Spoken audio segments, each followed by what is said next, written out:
Good afternoon. Today is Tuesday, September 30th. Now we're to some more announcements.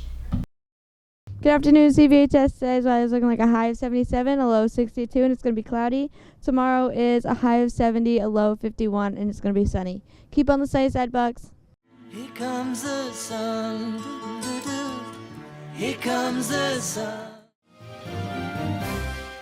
The state budget is now 91 days late, with the summer-long saga now stretching into fall, and schools and county services receiving nothing. Fox 43's James Corrigan caught up with State House lawmakers as they return to Harrisburg today for the latest on the deadlock. As summer turns to fall, the air gets cooler, the trees get thinner, and the leaves transform before our eyes. But even as the seasons change, one thing remains the same.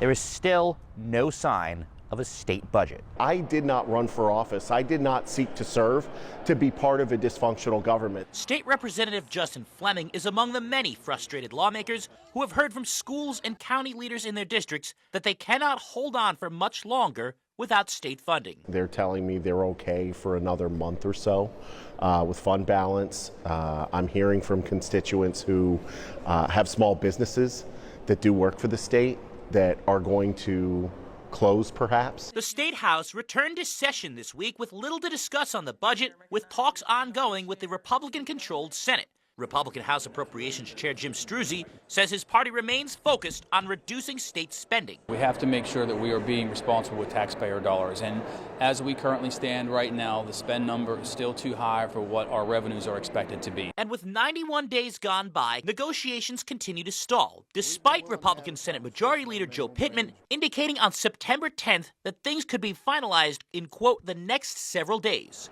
Fleming says it's time for leaders on both sides to finish the job before more schools take out loans and before more county social services are cut. We are already way past due on this. We need to work quickly to get a solution and get a budget done that Pennsylvanians can live with and that funds the things that matter to Pennsylvanians. And even though the state Senate is set to return to Harrisburg next week, indications from inside the Capitol are that it will be at least another couple weeks before we can maybe see a finished product, which means that for the schools and for the counties that desperately need the state money, Halloween season could be a whole lot scarier. At the Capitol in Harrisburg, I'm James Corrigan with Fox 43 News. The homecoming dance is October 18th from 7 p.m. to 10 p.m. Join us under the sea for a fun night. There will be dancing, snacks, games, movies, and a free photo booth. All students in 9th to 12th grade are welcome. Tickets will go on sale during lunches from October 6th to 15th for $10. Guest forms are required if you're inviting someone who does not attend CV. See Mrs. Sensiting in the main office for a form. All guest forms need to be submitted to the office by Wednesday, October 1st. Now over to an announcement from the class of 2026.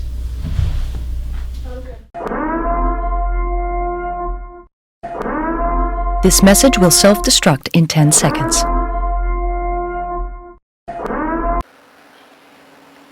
Listen up, everybody. This is a really important announcement. You're going to hear it here first.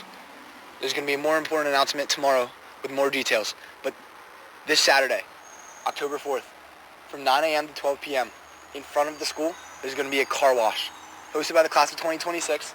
Again, from 9 a.m. to 12 p.m. in the front of the school. You heard it here first. Everybody should come. I'll see you. Attention all TSA students. Our next TSA meeting will be this Wednesday, October 1st, immediately after school in room 156. Please see Mr. Thomas if you have any questions. Now over to a yearbook announcement. Take me through that, take me through that. Where she going? Take me through that, take me through that. Go through that, through that. Take me through that, take me through that. Through that. Take me through that, take me through that. Take me through that, take me through that. Where we going, twin? Take me through that, take me through that. Where we going then? Take me through that, take me through that. Take me through that, take me through that. Where she going? Take me through that, take me through that. Go through that, through that. Take me through that, take me through that. Through that.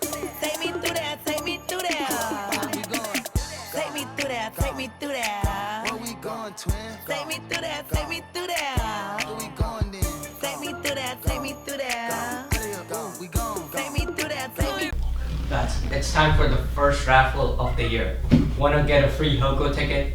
Go to your PBIS student app on your school-issued iPad and submit as many entries as you want. There is no limit. You can literally do how many ever as you want. Each entry costs you 5 CV bucks. Entries can be bought from now until Tuesday, October 2nd by 2 p.m. There are 10 possible tickets to win. The 10 winners will be drawn on Thursday after school and will be announced on Friday during our televised announcements during Block 4. If you have any questions, see Mrs. Johnston or Mrs. Sandberg. Now over to Today in History.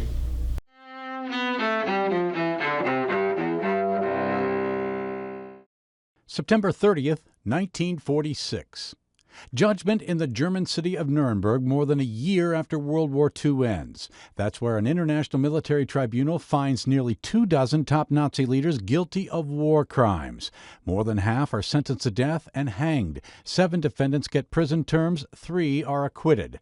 Hermann Göring, the Nazi Air Force chief, commits suicide before he could be executed. 1949. End of an early Cold War crisis as the last U.S. transport plane makes its run in the Berlin airlift. The American organized airlift brought millions of tons of food and fuel and other supplies to what was then West Berlin during a Soviet blockade. 1962. A pivotal struggle for America's civil rights movement reaches its climax at the University of Mississippi.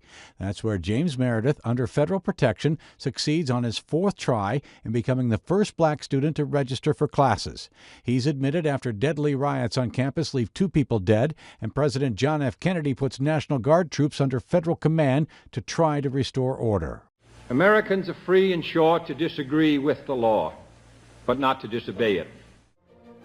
1791.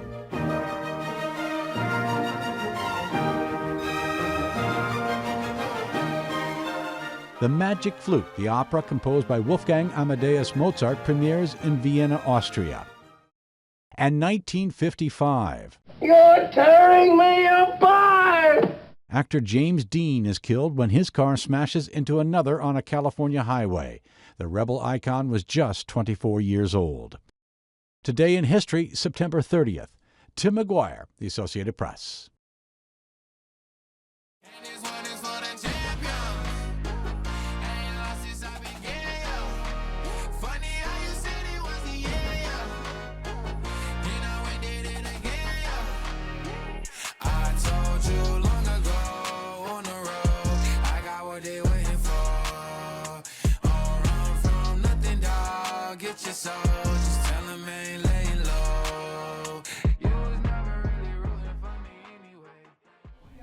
Congratulations to the golf team for their 3rd place finish at the league tournament on Monday at Lebanon Country Club.